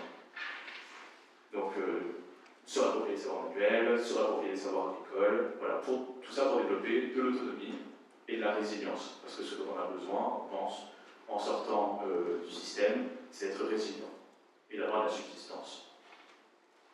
Donc cette autonomie et cette résilience que nous développons ensemble, on le fait parce qu'on a choisi de ne plus continuer à piloter la machine qui nous emmène droit dans le mur. Il y a un écrivain, un ancien ingénieur, Olivier Lefebvre, qui avait écrit Lettres aux ingénieurs qui doutent, où il parle notamment de dissonance cognitive et de comment lui, il est arrivé à quitter son travail qui était dans l'automatisation de transport, je crois. Et il rappelle le principe de base de la médecine antique qui est primum non nocere. Pour les non-latinistes, c'est d'abord on arrête de nuire. C'est pourquoi on a décidé de partir. Pourquoi faire? Pour s'organiser, pour s'écouter entre nous. Nous ne sommes pas seuls. C'est pour dire aux personnes qui ont l'impression d'être seules, d'être révoltées solitaires, de dire qu'on n'est pas seuls. On peut organiser notre subsistance ensemble, donc soit en infiltrant l'intérieur, soit en faisant des rapports, et soit en trouvant de petits emplois. Donc il y a pas mal d'entre nous qui ont des emplois à côté. Donc moi je me forme par exemple pour faire un emploi qui a plus de sens social pour moi, qui est prof, donc on en avait parlé, je rentre un peu dans la case que Anne de Rugy avait décrite. Et aussi je me forme à un atelier de comédien, donc aussi la case art et coché. Mais voilà, donc il y a certaines personnes qui ont des petits boulots, il y a des personnes qui vivent sur l'autonomie. On a aussi un membre qui vit en travaillant dans un jardin actuellement, qui est à la Martinique. Donc on organise notre subsistance, on se forme à notre savoir, on travaille sur des rapports sur les points névralgiques du système capitaliste industriel. Donc là par exemple, l'employé total dont on parlait, la campagne qu'on mène en ce moment s'appelle Deserticop. Vous pouvez trouver les infos sur notre site si jamais ça vous intéresse. Et aussi, on essaie de mettre en œuvre un autre mode de vie dont on sait qu'il est possible et qu'il est à expérimenter. Donc il y a plein d'auteurs qui sont assez intéressants là-dessus. Donc la tarte à la crème, c'est Descola qui a pas mal écrit justement sur la dichotomie qu'on fait entre l'humain et la nature, alors que idéalement, un monde vivant, c'est un monde où tout le monde est vivant, y compris les humains, avec le bocage dans lequel on est amené à vivre. Et donc, l'idée, c'est de mettre en œuvre ça, donc, en participant aux luttes et en s'investissant avec des personnes qui peuvent expérimenter tout ça et qui peuvent construire finalement un avenir viable et vivable.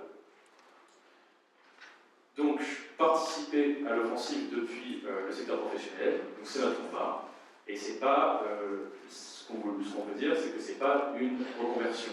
C'est pas c'est pas tout à fait quelque chose qui relève de l'équilibre personnel, etc.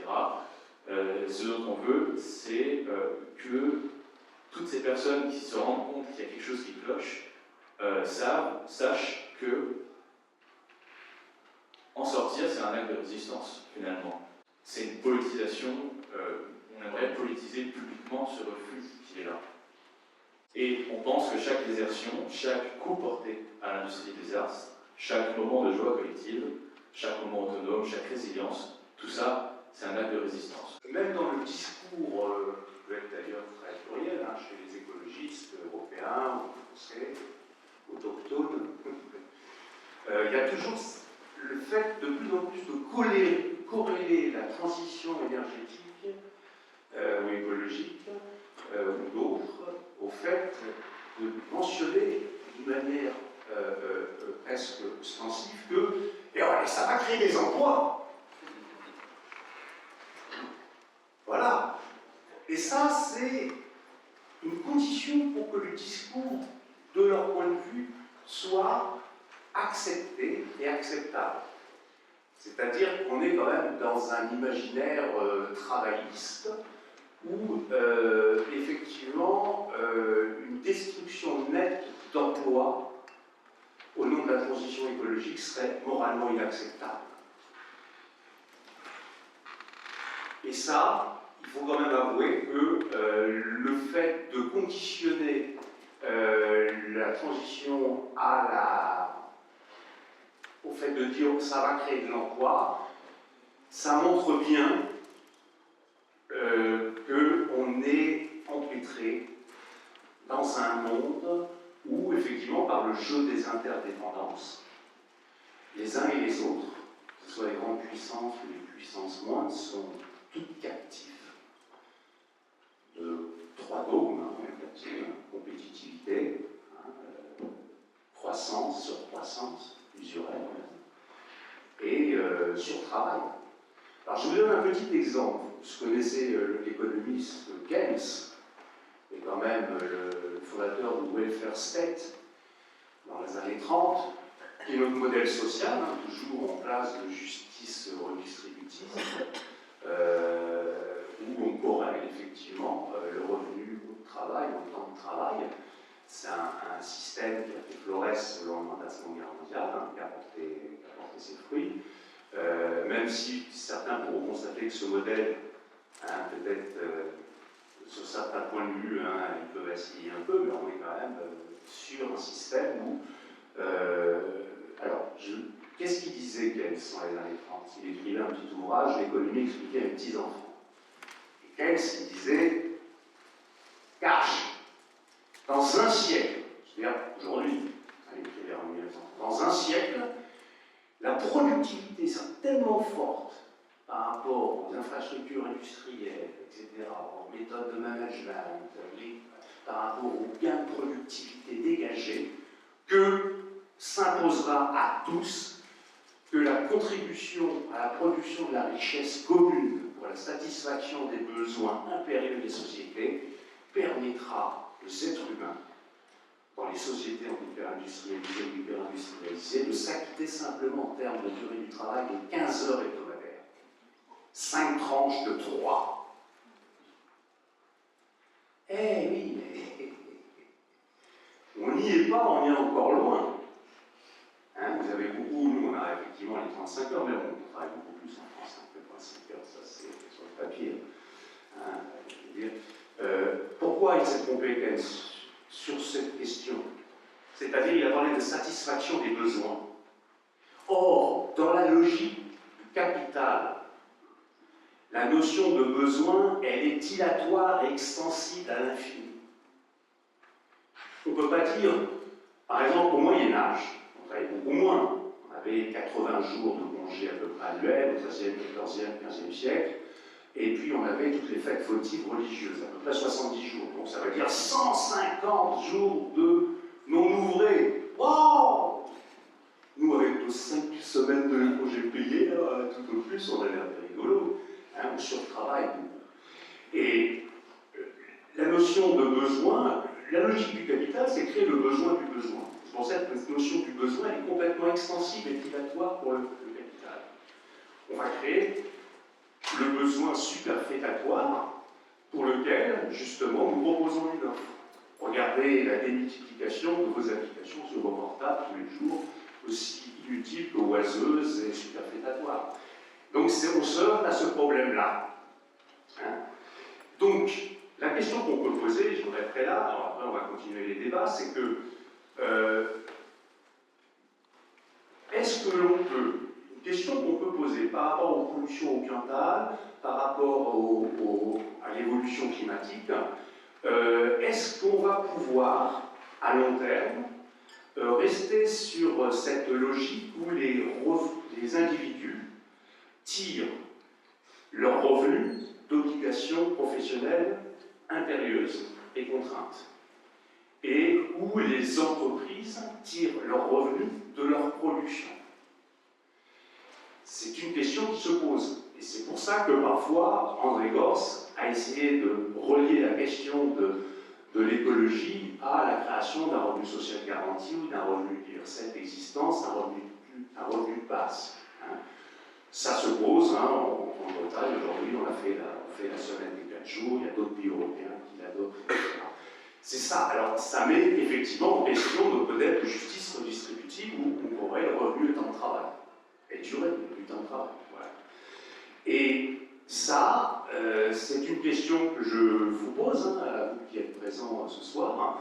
Et est-ce que la notion de revenu ne pourrait pas se corréler avec justement la prépondérance d'activité compatible avec, disons, certains scientifiques disent l'émission à peu près de 2 à 3 milliards annuels de CO2, hein, et compatible avec justement des molécules chimiques qui soient métabolisables par l'ensemble des êtres vivants.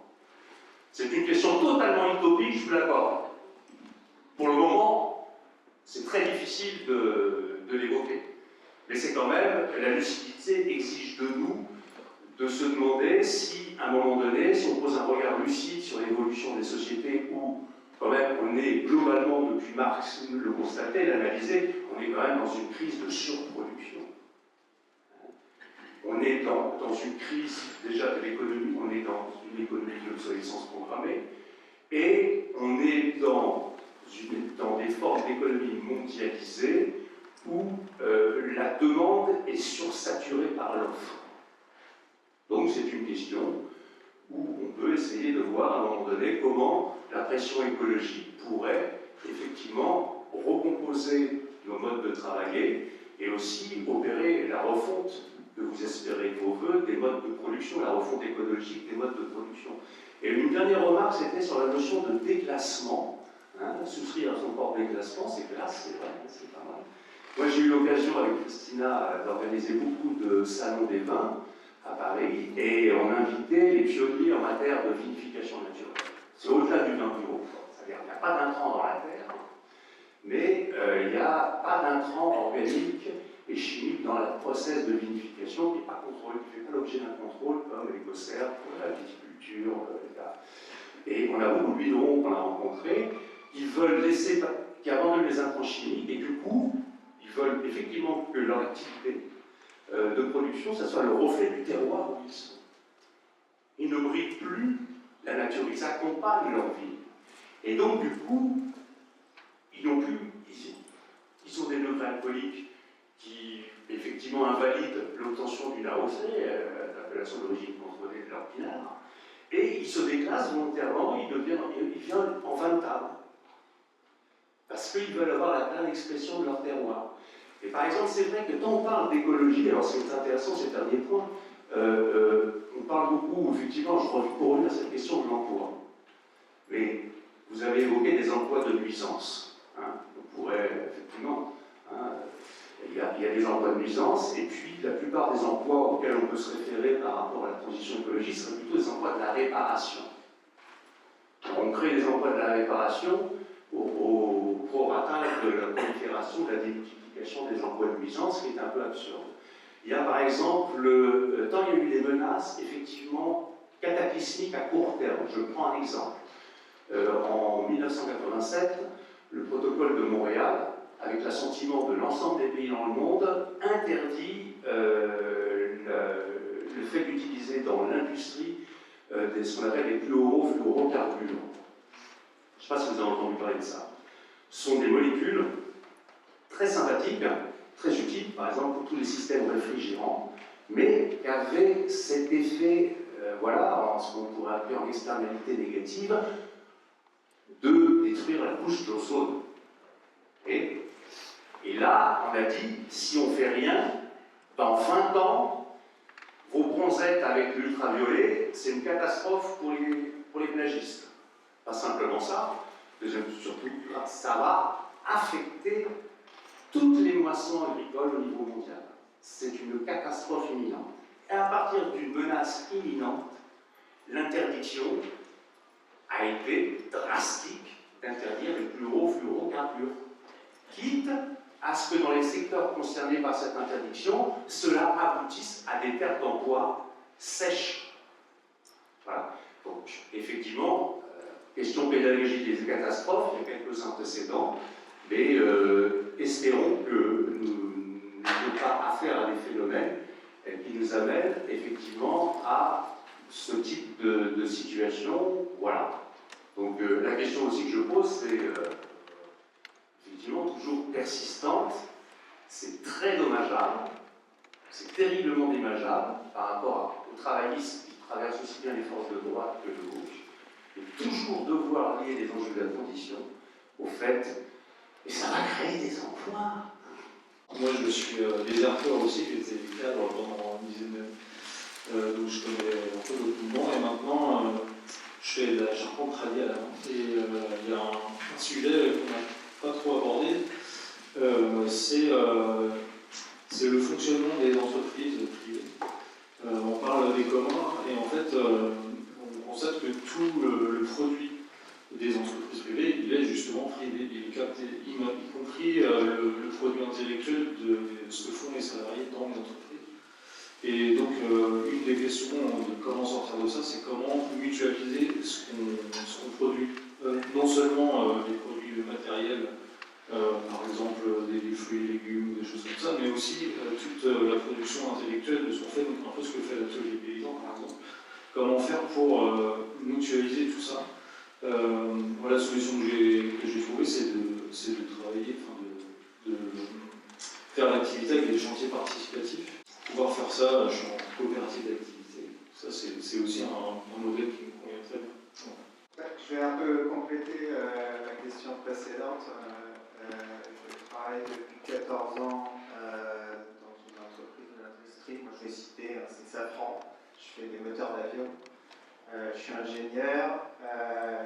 Il y a 3 ans, je me suis réorienté vers l'éco-conception dans l'entreprise.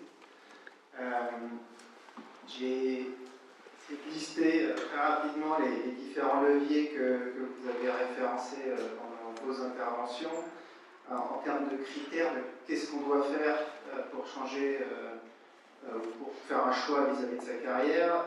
Il y avait l'idée de ne pas nuire avec la conclusion de potentiellement déserter, de trouver un travail qui a un sens. Donc avec l'idée, en plus de déserter, de bifurquer, de trouver un autre travail. Et puis il y a l'idée de changer le fonctionnement de la société dans son ensemble, avec soit la stratégie d'influence en politisant par exemple sa désertion ou en faisant des rapports, et potentiellement aussi de créer du rapport de force, par exemple via le syndicalisme ou d'autres leviers des associations, etc.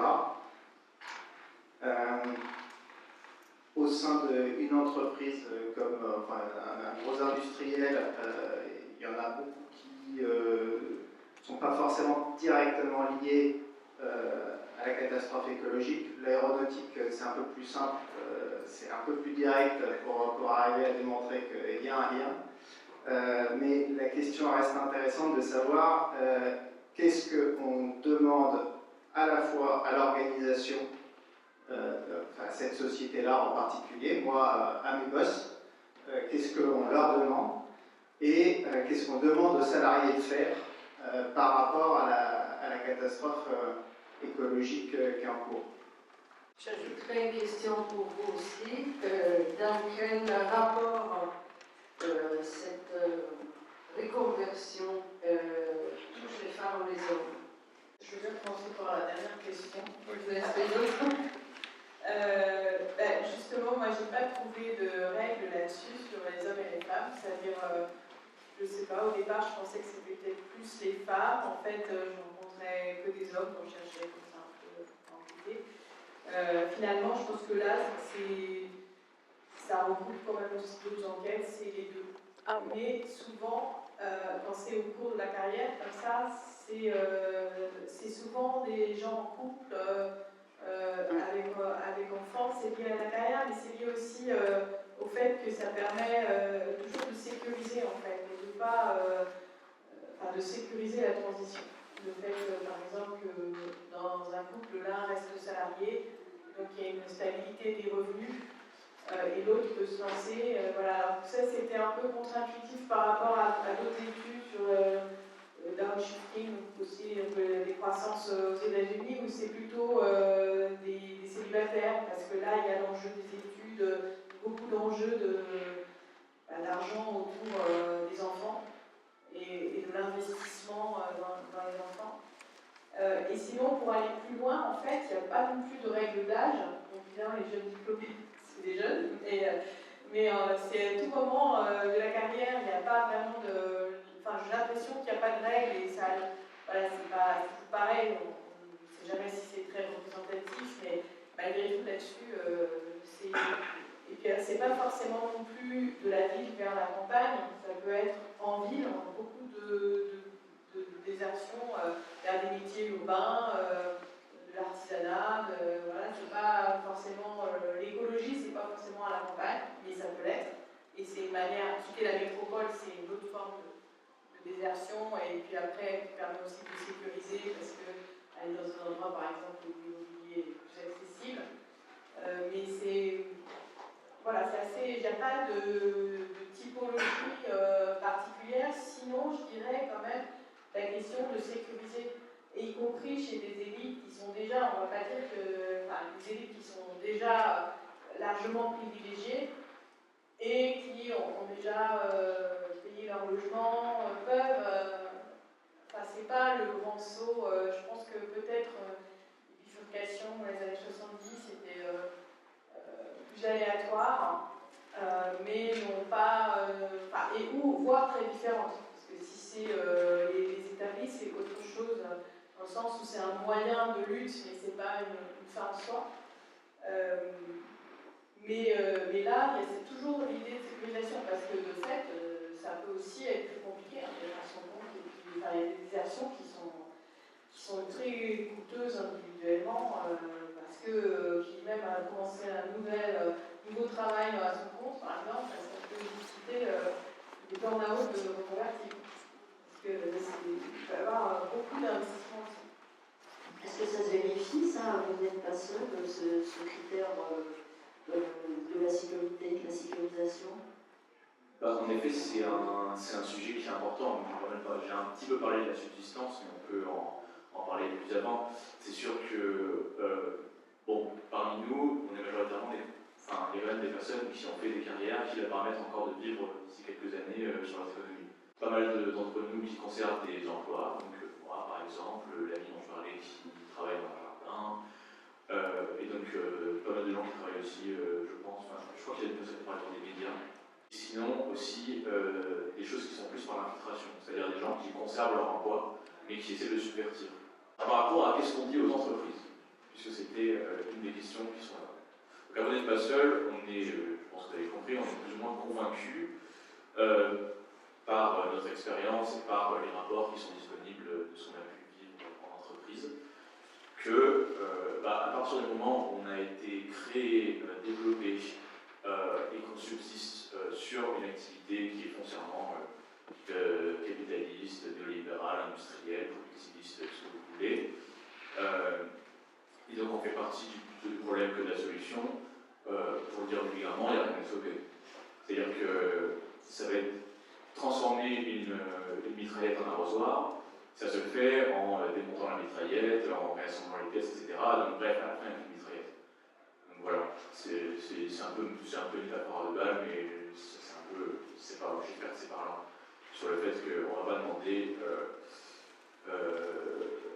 bon, pour reprendre Safran, on ne va pas demander à Safran de se calmer sur l'aérospatiale, surtout qu'ils ont un gros historique de manipulation d'informations, de fabrication de doutes.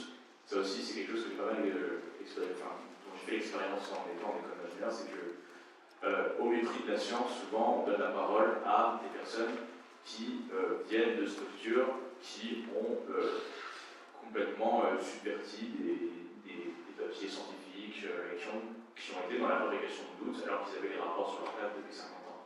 Il y a un livre intéressant dessus qui est Le grand sabotage climatique de Fabrice Nicomino, qui parle notamment de ça.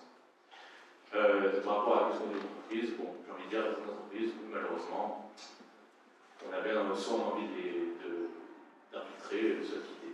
Après, qu'est-ce qu'on dit aux salariés? C'est quelque chose de différent parce que les salariés sont des personnes, des vraies personnes, et donc, pas des personnes morales. Et donc, quand on a des collègues, Madame disait qu'il y a des gens qui sont convaincus, mais qui pensent encore pouvoir faire quelque chose, etc. Sûrement à raison, à une petite échelle.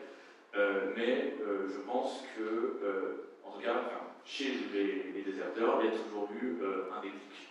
On a tous eu notre petit moment où on s'est dit, mais de toute façon, ce que je fais, c'est pas au service de ce que j'ai envie d'être au service, de ce à quoi j'ai envie d'être au service. Après, par rapport aux salariés, je pense qu'il y a pas mal de documentation et d'expérience à faire pour se dire qu'il y a autre chose qui est notamment plus satisfaisante que la vie d'entreprise qui est possible. Par exemple, monsieur, j'ai aimé votre intervention de chantier participatif parce qu'on est aussi amis, on n'est pas seul, avec Reprise de Savoir. Donc il y a un collectif qui essaie de reprendre les savoirs qu'on a perdus, etc., en organisant des chantiers participatifs. C'est par saison, je crois. Et j'en avais fait un, par exemple, avec un agriculteur en Bourgogne, où j'avais vécu chez lui pendant un certain temps. Et en fait, ça éduque à une autre vie que celle à laquelle on est habitué avec le salariat. Donc ça, faire des expériences, je pense que c'est assez formateur pour s'ouvrir. Donc il y a, je disais, faire des expériences, et sinon il y a pas mal de lectures qui sont intéressantes sur la dépendance et je rebondis sur ce que disait Gilles, de la subsistance directement dépendante d'un système productiviste et de consommation en outrance. Donc voilà, un petit peu une espèce de servitude entre guillemets volontaire à laquelle on est confronté. Les derniers trucs que j'ai lus dessus, c'était Frédéric Lordon qui reprend Bernard Friot, donc qui parle du salaire à vie aussi. Donc ça, lui, il appelle ça salaire à vie. Lordon appelle ça garantie économique générale. Bon, là, on est vraiment chez les marxistes. Je ne suis pas exactement marxiste moi-même, mais c'est des lectures qui sont intéressantes sur le fait que, idéalement, la subsistance, le fait de manger, dormir, être en sécurité, etc., ne devrait pas être une consommation mais un droit, et que le reste devrait être quelque chose qui relève du luxe. Je pense que quand on voit le bonheur que ça peut être de vivre autrement, je pense que ça vaut le coup. Il y a un enjeu à arrêter de demander des choses.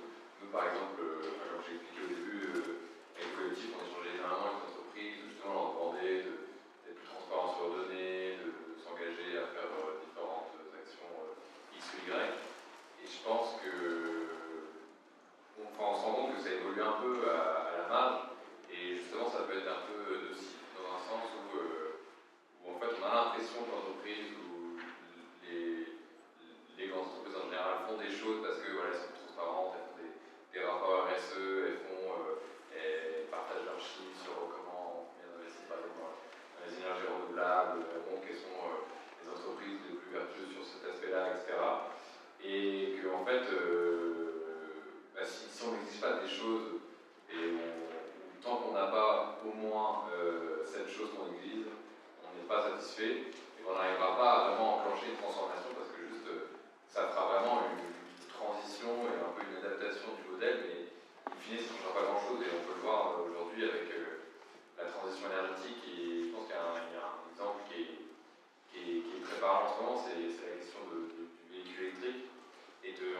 passer d'une société qui est organisée beaucoup autour de la voiture, qu'elle soit thermique ou électrique, et qu'elle soit en plus électrique et très lourde, en fait ça ne change pas grand chose dans le problème écologique.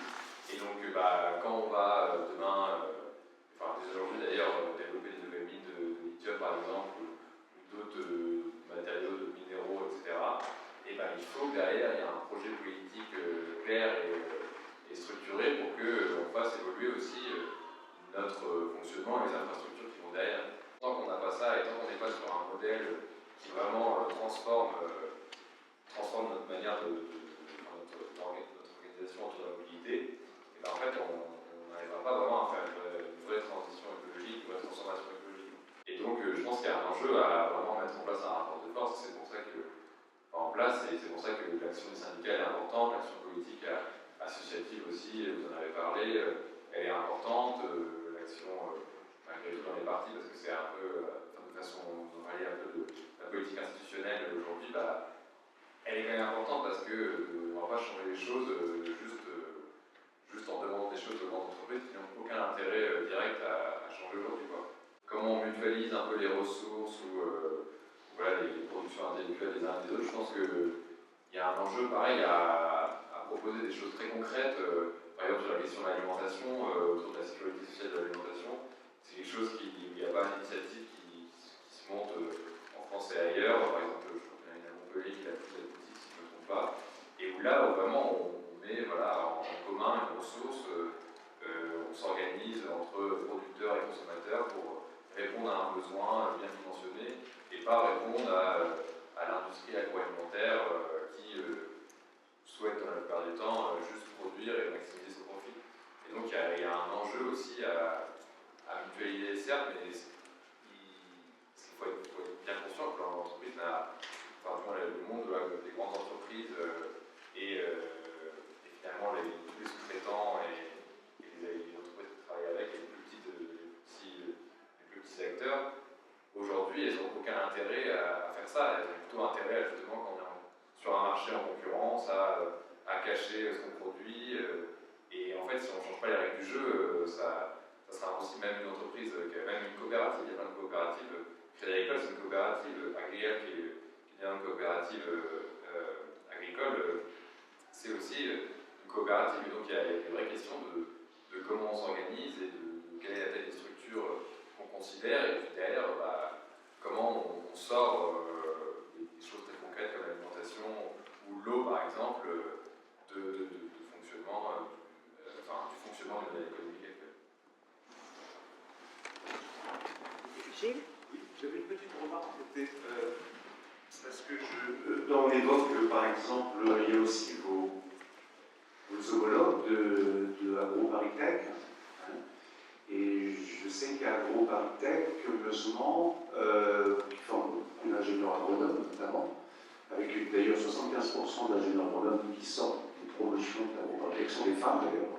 Je voulais surtout souligner que aussi il y a des sensibilités, des approches, des épistémés d'ingénierie totalement divergentes. À AgroParisTech, par exemple, nous, j'avais invité 3 fois à une conférence Marc Dufumier, quand même quelqu'un de très important dans le fait de promouvoir l'agroécologie, sur la base en plus de résultats avérés.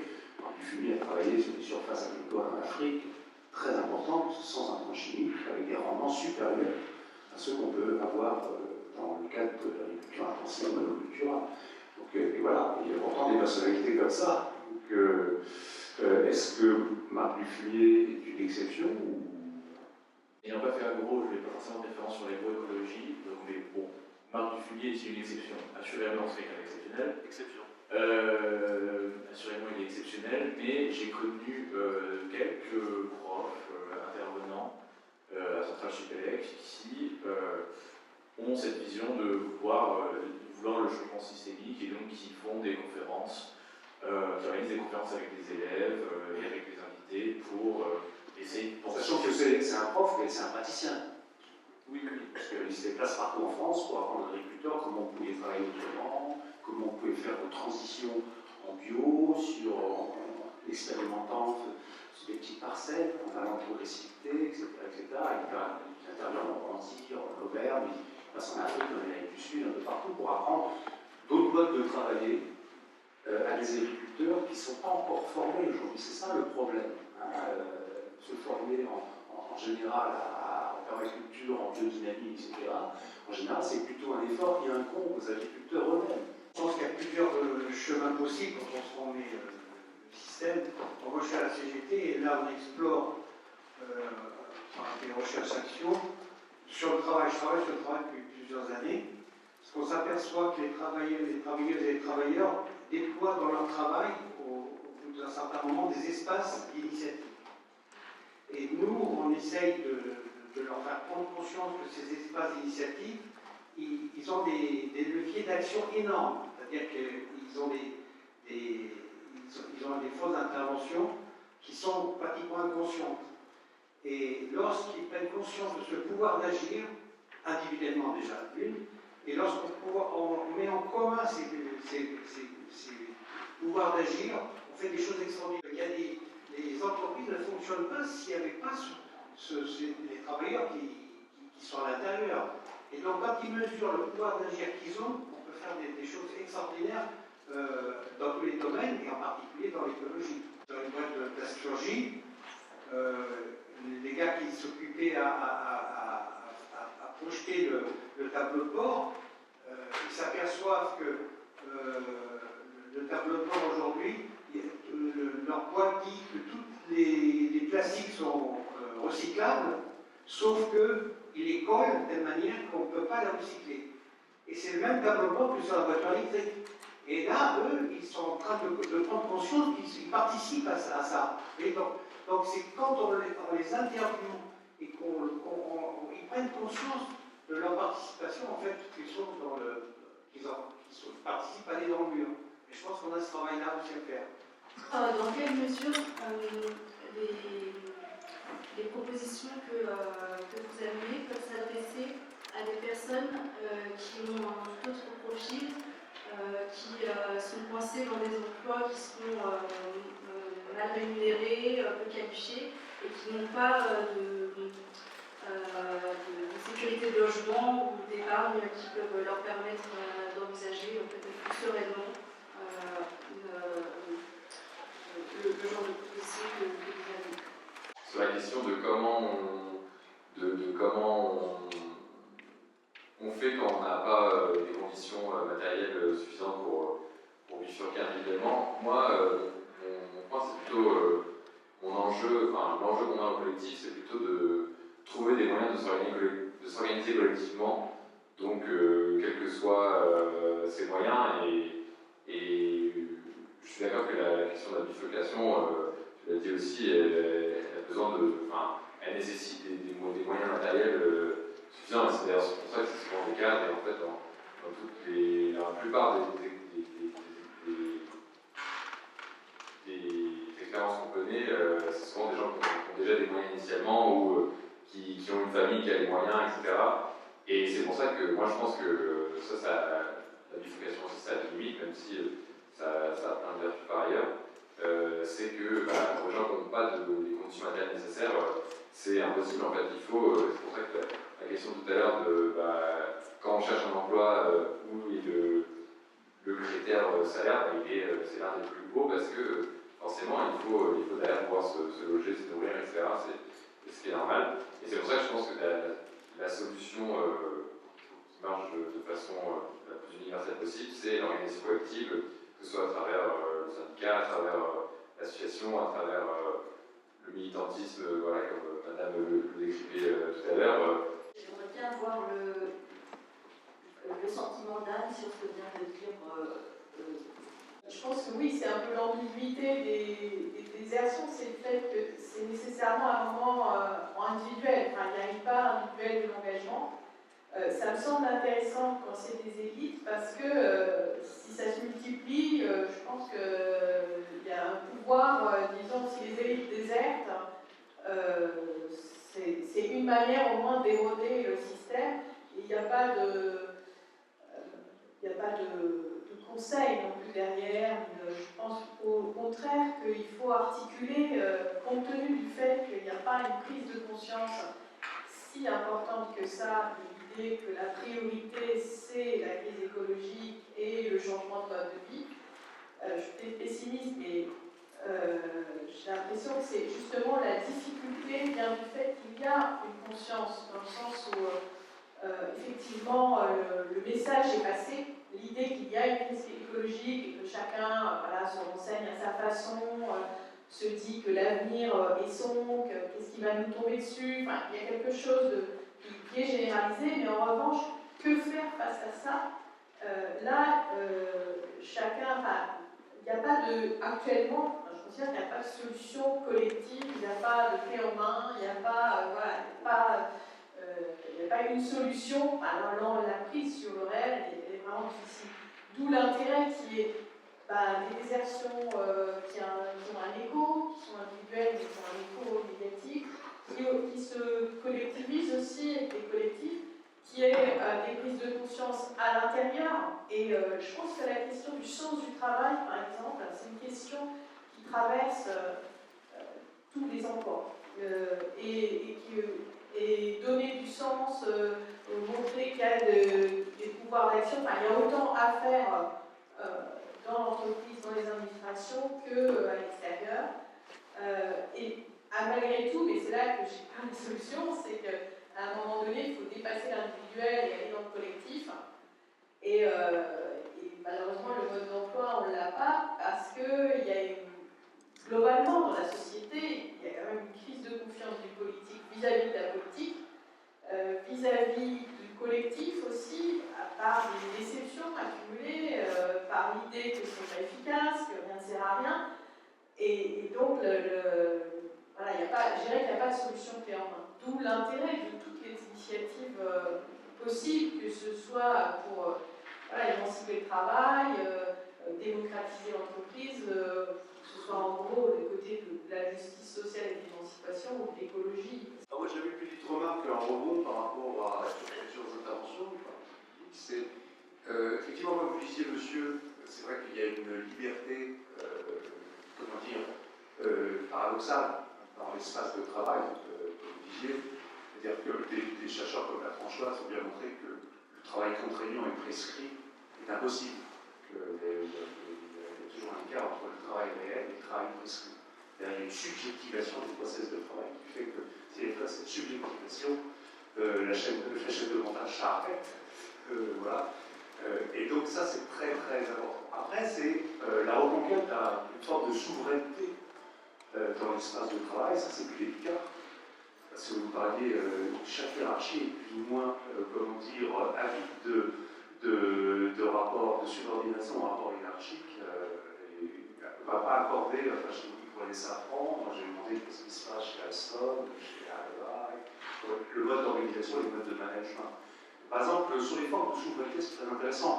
Vous avez au 19e siècle, alors là, c'est pas écolo, mais presque. Au 19e siècle, vous avez à Paris, vous avez ce qu'on appelle les ouvriers, ce qu'on appelle les sublimes. Les sublimes, ils ne sont même pas en corporation, comme le furent la plupart des ouvriers du Moyen-Âge. C'est-à-dire des corporations qui s'administraient elles-mêmes et qui ne produisaient que pour arriver à la satisfaction des besoins impérieux. À partir de là, on a arrêté la chaîne de production. On ne travaillait pas plus. Le Moyen-Âge travaillait plus pour gagner plus, c'est un non-sens. Ça ne veut rien dire. C'est absurde. Et les sublimes, eux, ils arrivaient à mater le bourgeois. Parce que les bourgeois, c'était des ouvriers très qualifiés, comme ceux qui restent en Notre-Dame actuellement. Là, c'était des ouvriers vernisseurs de portes d'immeubles, etc., des ouvriers d'art, qui avaient la techné, ce que les Grecs appellent le techné. Ce n'est pas simplement technique. La techné, c'est l'intelligence. Voilà, c'est l'intelligence dans le prolongement de la main, etc. Et les sublimes, eux, ils avaient une politique. Ils étaient plutôt socialistes et ils travaillaient en fonction de l'arbitrage de leurs besoins. C'était ça leur mesure. Et les sublimes, ils travaillaient très peu finalement. Ils étaient très bien rémunérés. Et une fois qu'ils avaient de quoi satisfaire finalement désirs festifs, à des désirs de fréquentation des femmes, etc., etc. Ils refusaient tout le temps du travail. Ça, c'est une reconquête de forme de souveraineté qu'on a oubliée, et qui sont très intéressantes à explorer. Mais bon, il y aurait tellement de choses à dire sur la question du travail, de la réalisation de soi, des formes contradictoires que ça peut prendre. Parce que quand les gens opposent, par exemple, les travailleurs créatifs aux travailleurs répétitifs, c'est pas aussi simple. Il y a des études ergonomiques qui ont montré comment, sur les portions du réseau ferroviaire russe, les cheminots russes, ils travaillent par exemple sur des portions très compliquées du réseau ferroviaire russe, et c'est celui qui fera la trajectoire la plus fluide. Donc on arrive à retrouver même des mobiles esthétiques, de jouissance esthétique, même dans le cadre contraint, et qu'on paraît être finalement un espace spécifique de celui qui travaille répétitif. C'est beaucoup plus complexe que ça, le travail. Même dans des travails monotâches, vous allez retrouver une pluridimensionnalité. Quelqu'un, par exemple, vous prenez quelqu'un qui anime un kiosque à la Chapelle. C'est pas simplement dans le journaux animer un kiosque. C'est avoir des échanges sociopolitiques, c'est conseiller des gens, les orienter. C'est être une plateforme locale de la vie sociale. Non, mais je voulais vous dire que pour aller dans une société plus sobre, donc il va falloir forcément diminuer l'activité économique, forcément, puisqu'il faut utiliser moins de matière, l'énergie, etc. Donc on va forcément vers ça. Si on va vers ça, il y a deux solutions.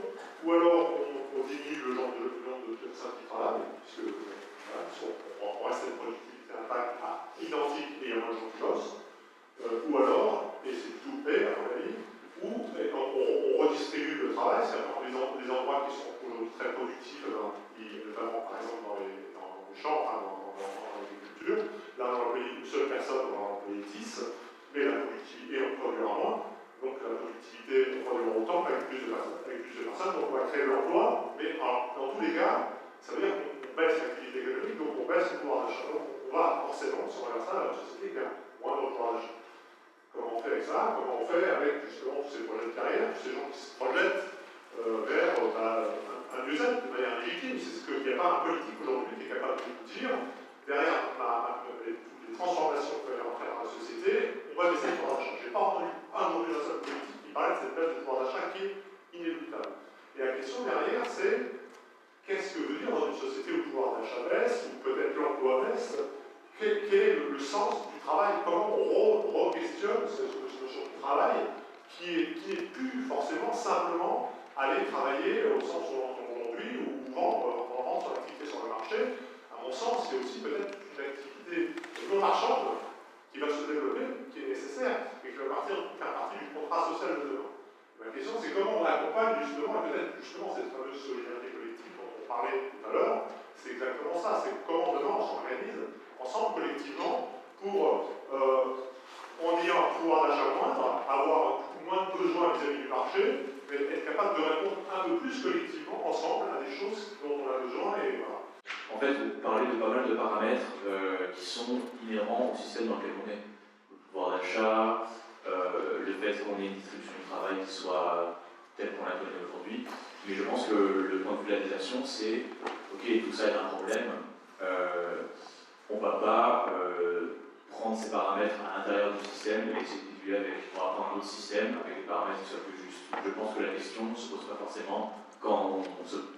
Enfin, vous voyez ce que je veux dire? C'est-à-dire que si vous me parlez de paramètres qui sont au sein d'un système que je dans sa globalité, je vais vous dire, on va faire autre chose.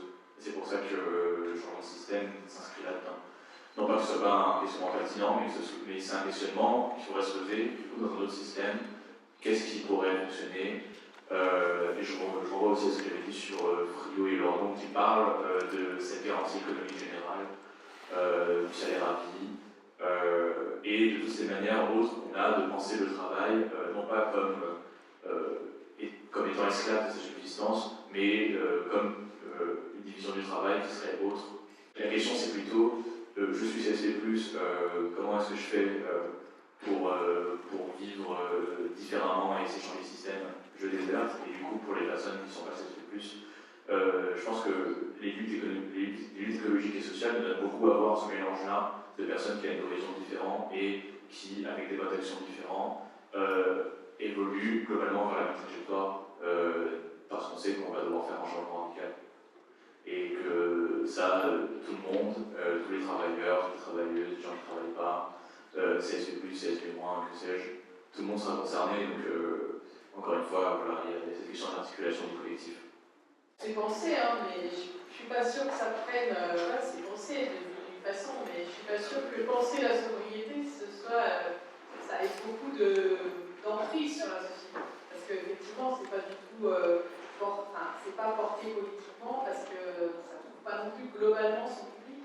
Donc, moi, j'ai tendance à dire que oui, c'est bien de s'y préparer, mais c'est comme le Covid. Le jour où il y a quelque chose qui tombe, c'est ce jour-là qu'on commence à s'organiser.